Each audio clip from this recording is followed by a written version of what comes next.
So I typically end my podcasts the way I'm going to start this one. Empowered people empower people.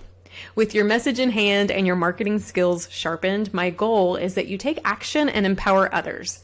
And while I truly believe that empowered people empower people, I also believe that empowered people empower themselves. Seriously, as the owner and chief strategist of the Empower PR Group, and I'm really in the business of empowerment. And today I want to let you in on a little secret. My favorite way to empower myself is by reading. Who would have thought, right? So I love books, and those books challenge me to be better, to do more, and to leave a legacy. And recently, an author that I've had the chance to work closely with for several years has published his third book. And we are joined today by Robin T. Jennings. He's an amazing man and a retired clergyman of the Episcopal Church, and he has leveraged his ability to write books as a tool to spread a message that means a lot to him, and a message that could leave the world a better place in the process, which just makes my heart crazy warm. I've had the opportunity to sit down and chat with Robin, both in person over the last few years and right now. And we were talking about his books and his messages. And I really think that there are three key messages that his latest book has really left me with some deep reflection on how it impacts both of those in the church as well as those in the greater community at large, and how it impacts you guys, authors out there. So I want to invite you in on our conversation today. So Robin, hey, it is so glad to see you virtually. I know we just recently did a book launch together and we got to see each other in person, but welcome to the Empowered Author Podcast. Thank you, Stephanie. Good to see you.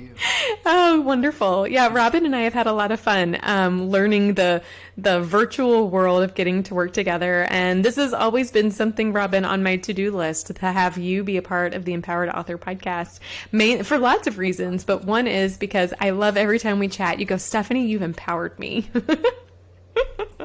You have empowered me. And leveraged and all the other aspects of your work have been really, really helpful. So I thank you for this invitation. I'm glad. Absolutely. Well, you're giving a lot back in your books. I've had the pleasure to be a part of all three of them with you, and they are really positioned and poised to make a difference in the lives of so many people. So on behalf of the people who read them, thank you for using your talents in this way, because it really makes a meaningful difference. And this newest book, Robin, I love all your books, but this one's really awesome. And it left me really reflecting on, several ways that I think all of us can be charged in making a difference in the lives of other people. And when I think back on authors specifically, especially nonfiction authors, I really believe at the heart of why we write meaningful nonfiction books comes down to the fact that, we want to make a difference in the life of another person. And the heart of your third book is really the focus of making that difference through mentorship. So I know we're dancing around the topic, but I'd love, before we dive into kind of my three favorite takeaways, for you to give our listeners today a little synopsis on the book, the title, and why you wrote it. The title is A Letter to the Church, and then it's also to the next generation, a letter to the church and the next generation. And I've bridged the two because the two need to be bridged. I think you've talked to me before about the disconnect, and certainly with generational gaps, that is a real issue. The letter to the church, I'm using the letter of James. And if you've read the letter of James, or your listeners have read James, I call it's like a little hand grenade going down the center of the aisle of the church. It just blows up. It's pretty strong. His letter, and yet I can say more about that if you'd like to talk about his letter, but I use simply his introduction, his first chapter, because it highlights many of the concepts that run throughout the letter. The letter's short, 6 chapters. It's not a long read, but boy, it's powerful. And okay, so hold on. You just said something, Robin, I want to elaborate on, because it's a short chapter, or it's a short book in the Bible. It's not this massive book. And this is proof that crazy, amazing things can come in small packages, and when you're thinking about writing, other people are thinking about, that might be listening to this, of writing a book, you don't have to think of a 100,000 word book, right? this short 6 chapters of the Bible like can be game changing and really positions us with a challenge and a charge on how to like leave a legacy. And quite honestly, I mean, not honestly, you'll see it. I use the first chapter as a framework for the book. 12 chapters. Yeah. So that's James. One word just sent me off flying. I mean, and I can, and that's James as well, because he talks about doing the word, and that obviously the word is Jesus. It's logos. In the beginning was the word, and the word was flesh. It became flesh. I mean, that from John. But I'm saying all this only because when reading James, the Word becomes flesh in Jesus, but also James is that living link. People question, who is James? And there's a lot of scholarship debate about that, but what I refer to James as the living link. And what brought that about was, interestingly enough, and maybe I'm getting off subject here, but it was back in the early 2000s, 2003, they found an ossuary in Israel in a burial spot. The ossuary was really in the same period of time of that first century, and it had the name of James and brother of Jesus and father and son of Joseph, right there on the little ossuary box. And an ossuary is a collection of the bones. And all of this led to great wild speculation among scholars, but the gist of it, and by the way, then there were all kinds of trials and forgery claims and all this sort of thing, and so that's where it all ended up. But the gist of it is it really rekindled the character of James. Who is this guy? And with that said, and I shouldn't say guy, but he probably was the first bishop of Jerusalem. He was the leader of the early church. He witnessed the resurrection. I could go on and on. Brother Jesus, or at least a living link to the family, stepbrother, cousin, there's all kinds of theories. But the point is, when reading James and his letter, people will say, he doesn't say that much about Jesus. Jesus is throughout every word, every, not even buried in the phrases. He uses a lot of the Beatitudes. He refers to the Sermon on the Mount. Sure. It's like we're listening to an eyewitness. And it's just very exciting, as you can tell, just by the passion. Absolutely. Still, well, and that's the cool part of this particular book, because you can feel that passion that you have in every word that you write, and it really leaves readers with a challenge and a charge. And I think as I was contemplating in my what I'm reading, this episode of what I'm reading in the Empowered Author podcast, the 3 key takeaways, I walked away from that and was inspired through your passion with the biblical guidance in 3 ways. And so I would love, Robin, to dive in a little bit on each of those and how it's just proof that whether it is a book that is crazy long, a book that's short, whether it's a book that's full of all of your own thoughts or interpretations of the oldest book on the freaking planet, and extrapolating really awesome stuff from that. Like, there is so much value, and we can take from that and do something with it. And so one of the key takeaways that I am going to forever remember and use in my life, and I think is really relevant to our listeners today, is this focus of connection. And this chapter or this letter in the book is really a charge to inspire us to remain connected. And I found that really interesting in today's world, because look, you and I are able to chat virtually. Even though we live in the same city, we're able to do this virtually. We're able to text whenever we need to. We're able to find each other on social media and send emails. And we live in a world where, you can't even go on vacation anymore without being connected, quote unquote. But the reality is, as the deeper that, you've dug into understanding connection and our challenge on how to be connected and evaluated today's world, Robin, we are more disconnected than ever. We live in such a fragmented society, and I hate to say that. Listen, y'all, I'm a realistic optimist. I believe great things can happen, but I also know that we live in this world where where we think our connection is by friending someone on Facebook, and that's not an authentic, deep connection. And so I would love for us to, I'd love to get your thoughts on your takeaway as you were writing your book on what is our charge in this this charge to be connected in such a disconnected world. Sure.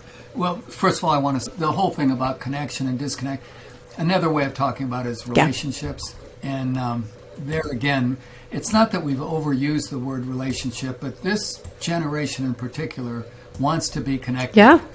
And that's the word they use more often than relationship. I use relationship still because I'm old school. But here again, what we're trying to do is build bridges. And the importance, I think, comes with, and you touched on it a little bit in terms of this nature of our culture, our world, or, the church. I mean, I think in large part, yes, you can blame it on media. You can put it on Hollywood and television. The schools. Do you think they're teaching? Unless you're going to a parochial school or something, and yet, or a Christian school, and yet it's hard to find the faith being taught. Let's just put it that way. And back in the days, again, the common wisdom, I guess, but it really wasn't that wise, said faith is not taught. Yeah, ooh, I like that. Well, that's catchy. That's kind of a cliche. But I was taught by you how to do social media. Right. Teaching is not bad. It's a discipline. And study. You talk about reading. That's an important discipline. Who reads these days? My kids. And the hundreds of people that just bought your book, Robin, that took you to a #1 hot new release. But I know what you're saying. Anyways, where I'm going with this, the disconnect is one that is a real issue. And I think in large part, I can remember over the years, and maybe I'm talking too much, Stephanie, and stop me if I am, but people would come up to me and say, "Oh, I'm not a believer, really. I don't have faith. Faith is just a crutch." And for the longest time I would smile and say, "Well, thank you very much," and I'd pardon myself and go into another room. Right. Leave the conversation, because they knew They knew I was a minister. They knew I had a target on my head, and they just wanted to sort of just spill that on me, which I did. I took it. I did not really come back. Now, with this new generation, I hear that. I don't Well, that's good. Yes, loving. you're very loving in the process. Very loving. But in a quiet, loving, straightforward way, I say, my faith it really is a crutch. But I'll tell you what, so is oxygen. And then I'll say something like, so is water. Water is really a crutch to me. And so is food. Absolutely. I'm just saying, basic element to my life. You take my food away, Right. And okay. No, but it's proof on connection, both connection with people, connection with something bigger, connection with, honestly, everything in life is so interwoven and it's so connected. And so I 100% what you're saying, I'm in agreement with. And I also think when I look at in regards to marketing and book marketing, I've wanted to coin this term, authentic marketing. I've not seen it out there, but that is actually the essence of the type of book marketing and just marketer that I am, because it's built on connection. I'm a believer that connection matters. So just today, I was on my way home from taking my daughter to tutoring, and I had a work call, and my oldest son has issues with me being on the phone regularly. He thinks that he's like, why are you always talking to people? And I help him understand that's part of what I do. Like, I am a relationship marketer. Like, it is an essence of who I am. That's not a bad thing. And, but to him, he's like, well, like, you're just always on the phone. And I tried to help him understand that authentic, and I didn't use these same words because he's 10, but authentic marketing, authentic is built on real connection, and real connection will help you move your book through the process. But outside of looking at it from a marketing perspective for those authors listening, like just in life, relationship marketing, if you've not done any research on it, I highly recommend. I probably need to do an episode on relationship marketing. But it is Well, it's proof, Robin, when we were at your book launch and someone came and purchased multiple copies and he said, look, go do with these, right? Take these and run, do something. It's because of relationship marketing. Both you knew him, he believed in you and your message, but he also knew that there's power in spreading the word, and he wanted you to be empowered to take that and do it. So connection, in a world where we're disconnected, I will tell you, in a world where we are really disconnected, when you focus on connecting with people, like looking them in the eye when you can see them in person, and that's even more important in a world where we still have masks, or when you do a little extra touch for somebody, you send a Christmas card, they will remember it. When you do things that build a connection, and both, in a business way, but also, Robin, I believe, and we're going to pivot over to my second key takeaway here momentarily, but in a spiritual connection, one of my favorite things is when people tell me, oh my gosh, like, I just love being around you because you're so positive and you've got so many great things and you're just so happy. And I'm like, yeah, absolutely. And that's built on my faith, obviously, but I don't have to say it because it is built on this connection and they see it, right? Like it's caught. I believe that. So connection is pivotal. That was it was a beautiful reminder when I was reading your book on the power of connection, because I forget about it. But my second, and I feel like this is very connected to connection, is mentorship. Because when you connect with people, then you're given the opportunity to mentor them either formally or informally. And, sometimes that's literally like in a professional setting, you sit down and you're like, I need a mentor. You're my mentor. I'm the mentee. You're going to teach me these things. Others, I think of you and your sweet little grandchildren that I've gotten the chance to meet. You're mentoring them too. We're mentoring people we come around, and I'd love, I really think that the essence of your book is on mentorship, spiritual mentorship for sure. But I would love your take on this power that mentorship has, both on the person that is being the mentor as well as the person that's being mentored. I would love your thoughts. Sure. Well, a mentor can have all kinds of different descriptions and characteristics to it, but I'm primarily talking about a spiritual mentor.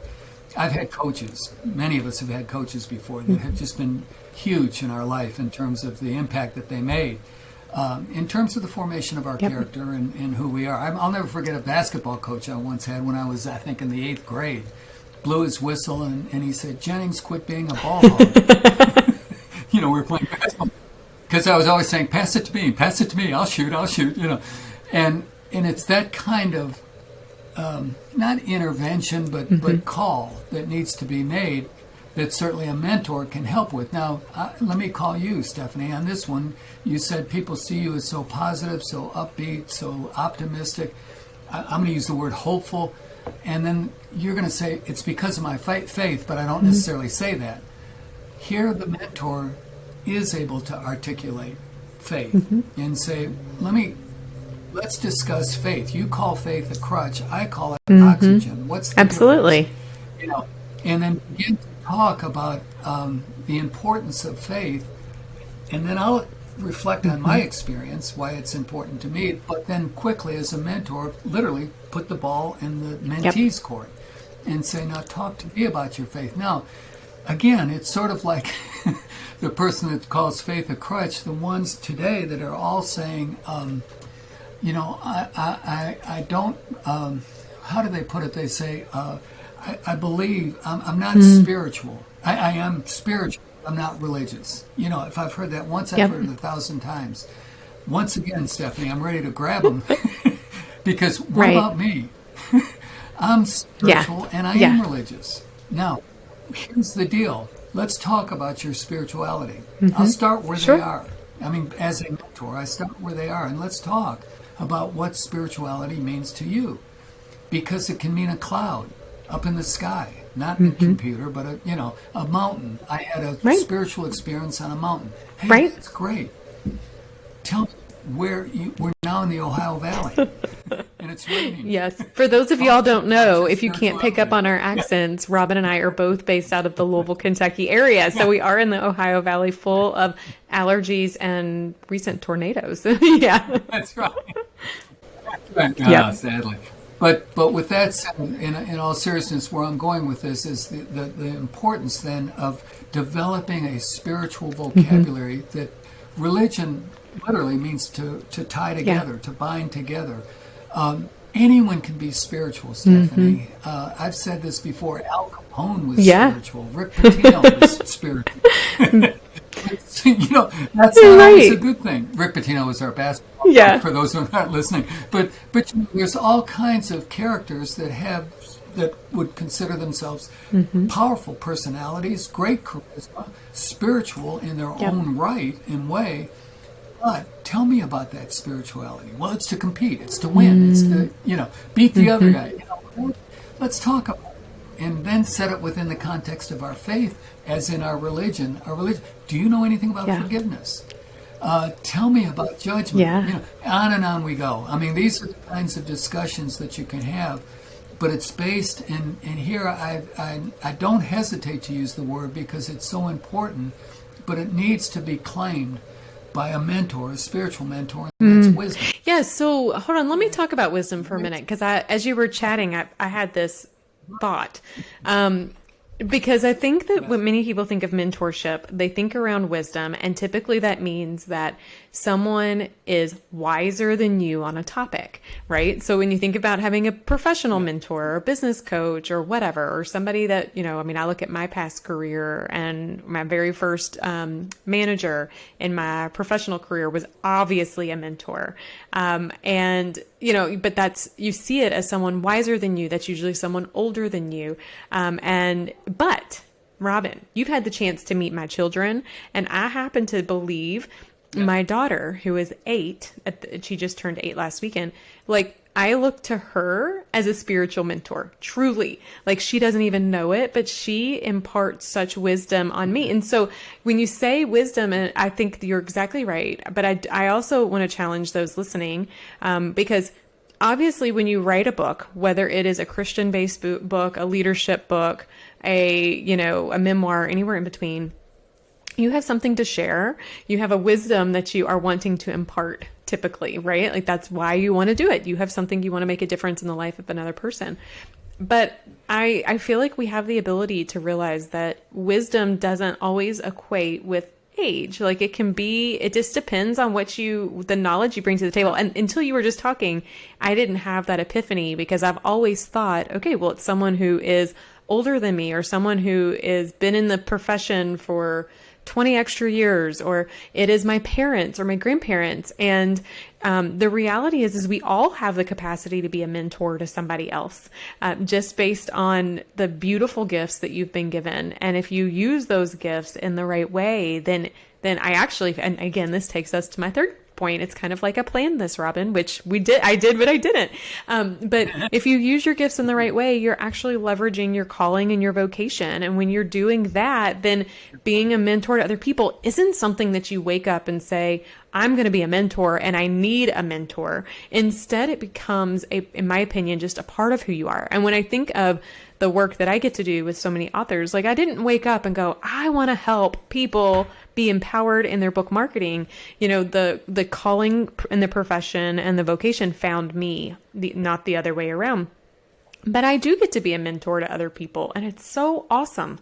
I think when you're doing it authentically, where it's built on connection, then it works and it feels right. And obviously, I feel like along the way, God's working in every moment. And I feel like that's a truly beautiful thing. So yeah, I look at you too, you have used a writing coach in the past. That's a mentor. When we work together, I get to help you. And on the flip side, this is the beautiful part, is I feel like you mentor me in the process. So we all get to play these roles, and there's value, I think, on both ends, both the one giving, because that's where you get to leave a legacy and you get to change lives. But as someone accepting, and I say that I selected that word accept very intentionally, because to be mentored, you really have to be open, right? For it to really work, you have to accept that someone has something and you're willing to hear it. And that is a challenge, I think, for when we think of the context of your book in today's disconnected world. But I do think that's also a challenge for people who might be listening and go, oh, I don't know. Like, I know everything about my book's message. I don't know, but I'm going to figure this out. I know how to write it. Well, you might, but is your book going to be marketable? Or, you might know how to work social media, but do you know how to work it in a way that's you can leverage, right? Like, this is where mentorship comes in all capacities. And I think, like I mentioned, I think what happens is when you connect everything you're doing and you leverage your calling and vocation, then the mentorship just flows. So let's talk a minute about your calling, your vocation, and, you're a prime example of someone who found their calling, went and leveraged their vocation, and didn't stop even after retirement. That's where these 3 beautiful books have come. And that's where retirement has actually, Yeah. I want to say, helped, because it's allowed me time now and the ability to use this time. And I don't want to say COVID as well, Sure. but it has kept me at least isolated in a way that I can write and read and study and all of those kinds of good things. But your use of the word empowered over and over and over again is so important.